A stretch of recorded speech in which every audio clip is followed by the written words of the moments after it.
새번역 사도신경으로 신앙 고백하겠습니다. 저는 전능하신 아버지 하나님 천지의 창조주를 믿습니다. 저는 그분의 유일하신 아들 우리 주 예수 그리스도를 믿습니다. 그분은 성령으로 잉태되어 동정녀 마리아에게서 나시고 본디오 빌라도에게 고난을 받아 십자가에 못 박혀 죽으시고 장사된 지 사흘 만에 죽은 자 가운데서 다시 살아나셨으며 하늘에 오르시어 전능하신 아버지 하나님 우편에 앉아 계시다가 거기로부터 살아있는 자와 죽은 자를 심판하러 오십니다. 저는 성령을 믿으며 거룩한 공교회와 성도의 교제와 죄를 용서받는 것과 몸의 부활과 영생을 믿습니다. 아멘. 거룩하신 아버지 하나님 감사합니다. 간밤에도 편히 쉬게 해주시고 새벽에 기도하는 자리에 불러주시니 감사합니다. 이 시간 저희들 마음 중심으로 주님을 경외하게 하여 주시옵소서. 예수님 이름으로 기도드리옵나이다. 아멘. 찬송가 293장입니다.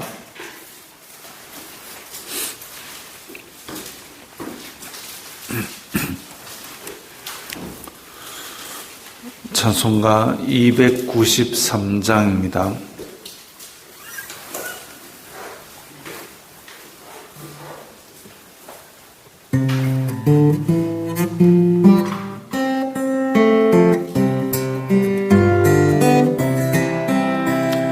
주의 사랑 비칠 때의 기쁨 오네.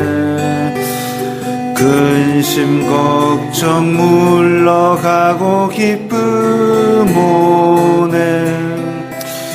기도하게 하시며 희미한 건 물리쳐 주의 사랑 비칠 때 기쁨 오네.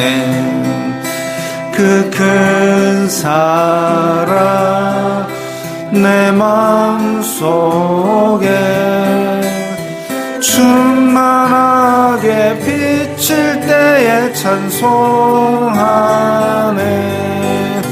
그 큰 사랑 내 마음속에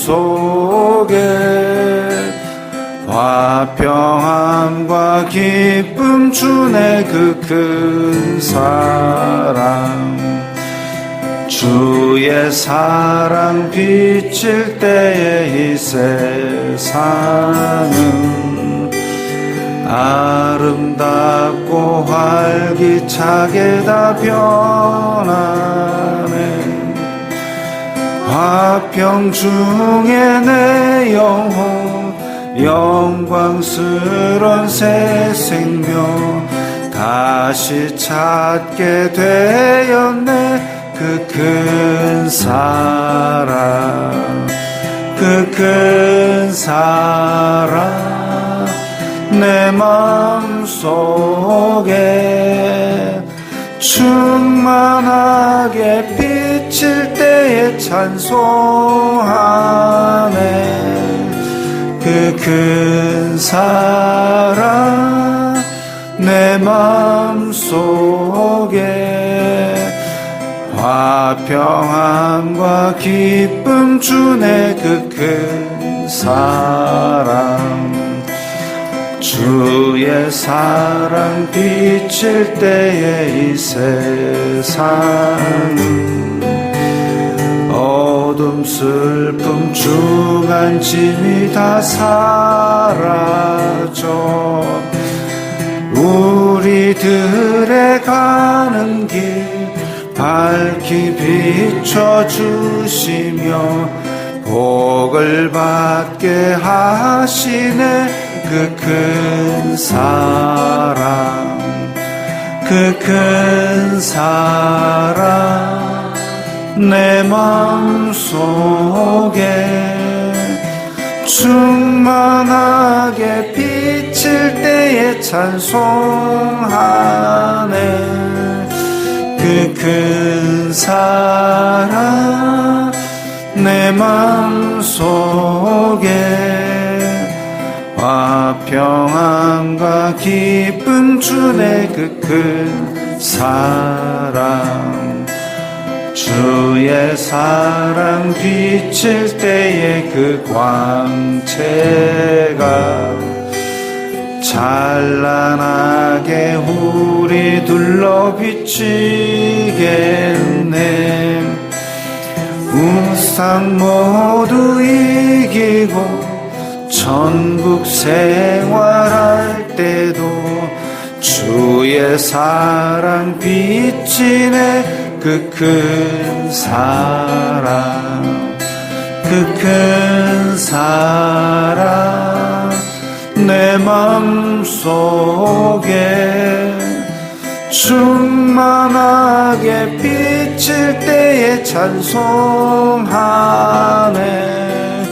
그 큰 사랑 내 맘속에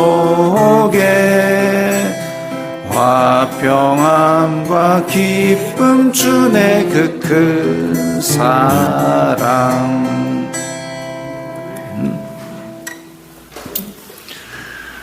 오늘 말씀은 예레미야 32장 1절부터 5절까지의 말씀입니다.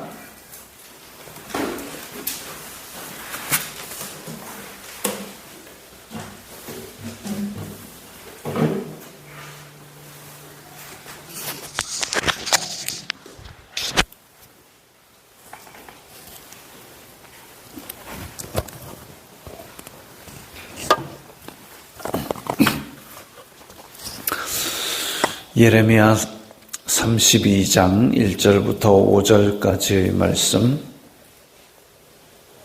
함께 읽겠습니다. 유다의 시드기야 왕 열째 해 곧 느부갓네살 18째 해에 여호와의 말씀이 예레미야에게 임하니라. 그때에 바벨론 군대는 예루살렘을 에워싸고 선지자 예레미야는 유다의 왕의 궁중에 있는 시위대 뜰에 갇혔으니 이는 그가 예언하기를 여호와의 말씀에 보라, 내가 이 성을 바벨론의 왕의 손에 넘기리니 그가 차지할 것이며 유다 왕 시드기야는 갈대아인의 손에서 벗어나지 못하고 반드시 바벨론 왕의 손에 넘겨진 바 되리니 입이 입을 대하여 말하고 눈이 서로 볼 것이며 그가 시드기야를 바벨론으로 끌어가리니 시드기야는 내가 돌볼 때까지 거기에 있으리라. 여호와께서 이와 같이 말씀하시니라. 너희가 갈대아인과 싸울지라도 승리하지 못하리라 하셨다 하였더니 유다 왕 시드기야가 이르되 내가 어찌하여 이같이 예언하였느냐 하고 그를 가두었음이었더라. 아멘. 자, 유다 왕 시드기야가 가두었다 그랬습니다. 시위대 뜰에 가두었다. 예레미야가 굉장히 괴로워했던 시절을 보냈습니다. 하나님의 말씀이 임하고 나서는 이 예레미야는 날마다 괴로웠고, 왜 하나님께서는 이 말씀 전해라 하셨는데 이 말씀 전하라는 그 내용이 유다 백성들에게 좋은 내용이 없으니까 날마다 유다 백성들, 그 나라의 모든 백성이 대적을 하는 겁니다. 말씀으로 인하여 예레미야랑 원수지고 적이 되고 심지어는 여러 가지 공격도 하고 두들겨 패고 가두고 이렇게 하는 일이 날마다 이어지기 때문에 예레미야가 감당하기 어려웠습니다. 하기 싫어요, 안 해요 했느냐? 그게 아니라 지금 예레미야는 하기 싫어요, 안 해요라는 말을 하나님 앞에 한 적이 없이 날마다 괴롭습니다. 그 말만 합니다. 근데 말씀 전하는 걸 멈출 수가 없습니다. 왜냐하면 민족이 망한다라는 말씀을 전하니까 안타깝고 괴로운 거죠. 이 민족이 망한다, 잡혀간다, 그 얘기를 안 하면 이 사람들이 모를 것 같고, 한 번 했는데 이 사람들이 말을 안 들으니까 또 하고 해야 되는데 하자니 괴롭고 안 하자니 더 괴롭고, 이런 상황 가운데서 이제 오늘은 말씀 때문에 시위대 뜰에 갇히기까지 합니다. 유다의 시드기야 왕 열째해, 이 유다의 왕 시드기야가 아이고 시드기야가 10년이나 다스렸네, 그럴 얘기가 아니죠. 원래는 여호야 그러니까 요시야가 전사하고 여호아하스가 왕으로 섰는데 이집트에서 잡아갔습니다. 이집트와 전쟁을 하다가 요시야 왕은 죽고 여호아하스 왕은 이집트로 포로로 잡혀가면서 여호야김 왕을 이집트가 세웠습니다. 꼭두각시죠. 그거와 비슷하게 여호야김 다음에 바벨론이 득세하고 이집트를 누르면서 여호야긴 왕을 이제 바벨론이 또 잡아갑니다. 바벨론이 잡아가면서 너 여기에 그 바벨론이 1차, 2차에 침공할 때에 쓸만한 사람을 다 잡아가면서 여호야긴 왕도 잡아가버리고 꼭두각시로 누구 세우냐면 시드기야 세웁니다. 그러니까 꼭두각시 생활을 한 10년 한 거죠. 왕이 뭐 힘이 세겠습니까? 뭐 지혜가 있겠습니까? 그냥 왕이라고 더 나은 것은 권력밖에 없습니다. 왕이라는 도장꿍 찍어가지고 명령 내리면 그대로 시행되는, 이게 왕이 가진 정체성인데, 그런데 그게 꼭두각시다. 아무것도 없고 할 수 있는 것도 없는 그야말로 꼭두각시 왕이면은 10년을 다스리는 그 다스리는 것도 바늘방석입니다. 내가 있어가 뭐 하겠노? 날마다 모래 씹는 것 같이 밥을 먹고 살았을. 밥은 안 먹었겠죠. 이 동네는 밥을 먹는 동네가 아니기 때문에 어쨌든 그렇게 모래 씹는 것 같은 기분으로 하루하루 사는 게 고역이었을 겁니다. 그렇게 10년을 다스렸습니다. 그런데 바벨론 군대는 예루살렘을 에워싸고 있다 그랬습니다. 지금 이제 3차 침공인가 봅니다. 예루살렘을 바벨론 군대가 다 에워싸고 있습니다. 어찌 보면 유다 왕국이라고는 하지만 왕국이라고 부를 만큼 남아있는 것도 없고, 마지막 남은 예루살렘 성 그마저도 포위가 돼가지고 뭐 밖으로 다녀야 뭐 곡식이라도 사오고 뭐 이럴 때인데 먹을 것도 막히고, 그런 포로 상태에서 하나님의 말씀이 예레미야에게 임해가지고 항복해라.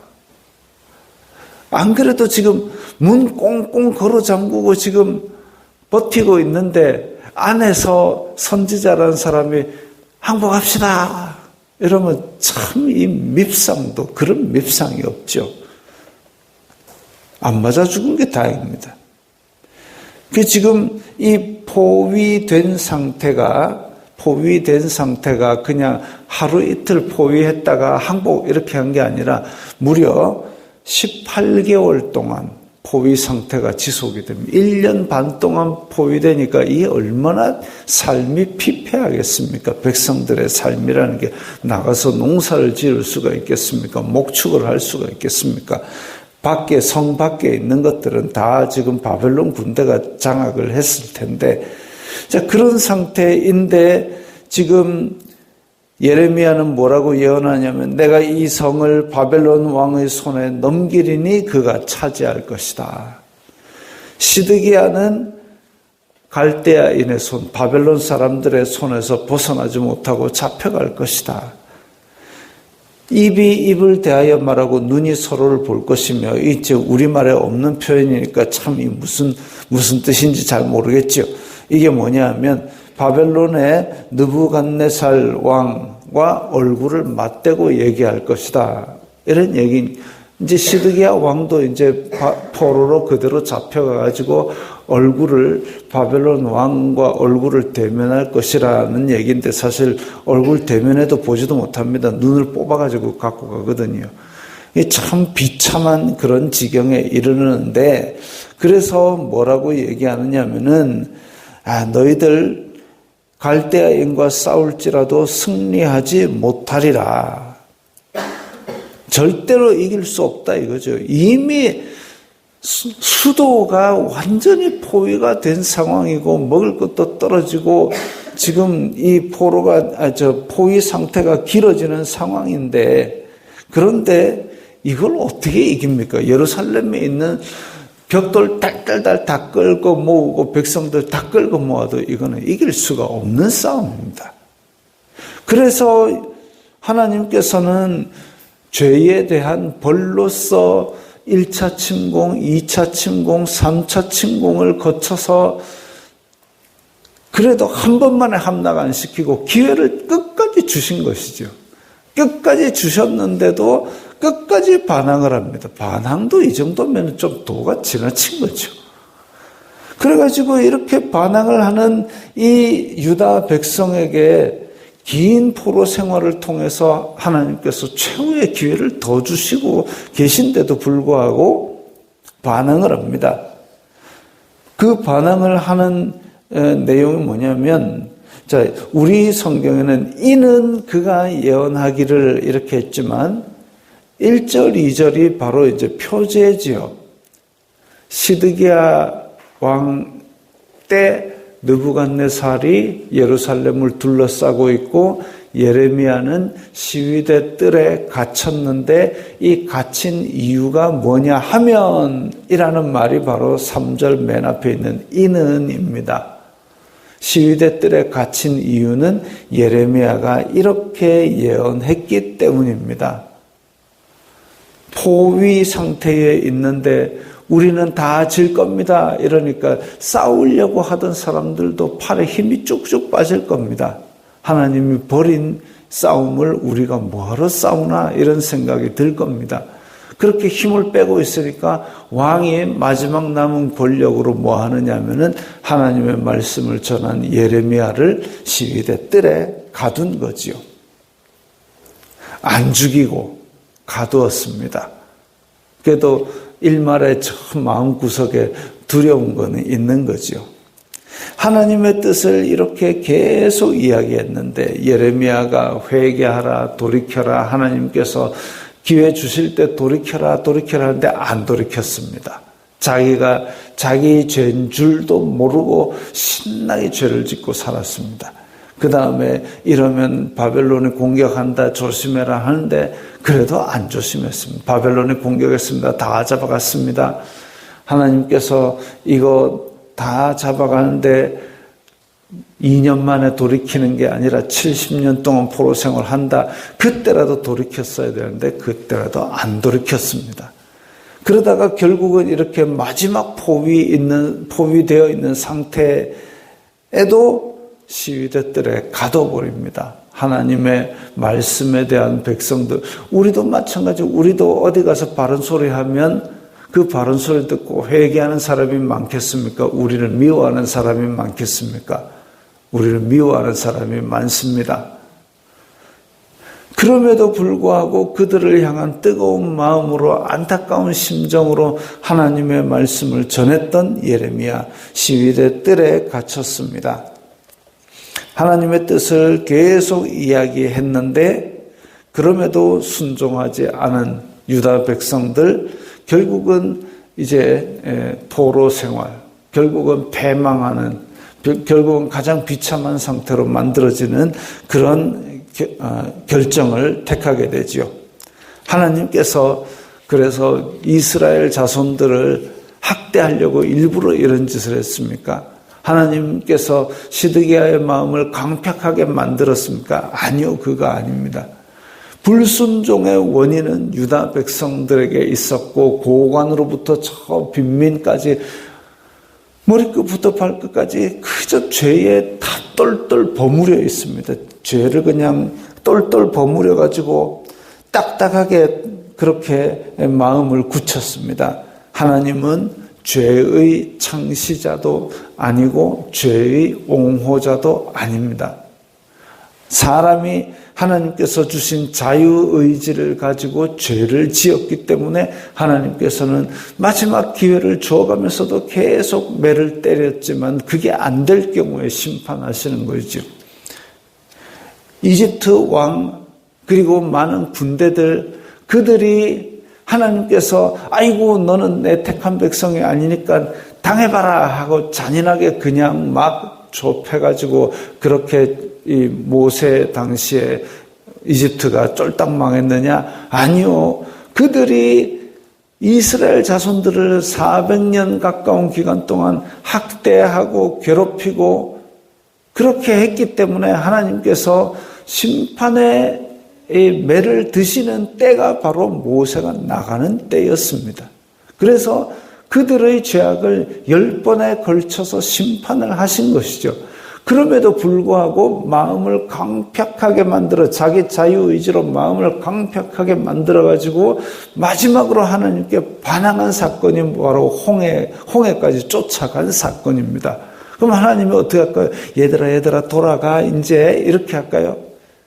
죄악에 그대로 내어버려 두십니다. 그럼으로써 그들을 심판하시는 거죠. 하나님이 죄를 지어라 내가 때릴게 이렇게 하셨습니까? 아니요.